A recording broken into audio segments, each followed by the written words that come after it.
மதிக்காத இடத்துடைய மண்ணை கூட மிதிக்க கூடாது. உங்களுக்கு செட் ஆகாத இடத்துல சரிக்கு சமமா நிக்கணும்னு கூட நினைக்க கூடாது. கூப்பிடாத இடத்துக்கு கெஸ்டா கூட போக கூடாதுன்னு சொல்லுவாங்க. எல்லாருடைய பேச்சும் கேட்காம உங்க மனசு என்ன சொல்லுதோ அதபடி நடங்க. மத்தவங்க என்ன சொல்லுவாங்களோன்னு நினைச்சு நீங்க வருத்தப்பட்டீங்கன்னா உங்களுக்கான வாழ்க்கையை நீங்க வாழவே முடியாது. அடுத்தவங்களை திருப்திப்படுத்தணும்ன்ற எண்ணத்தை முதல்ல விட்டுடுங்க. ஏன்னா இது உங்க வாழ்க்கை.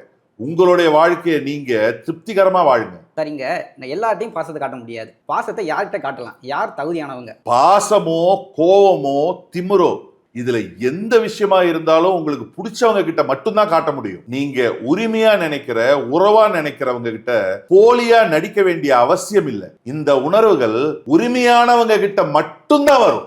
வாழ்க்கையில நம்ம கூடவே வரவங்க நம்மளோட மனைவி.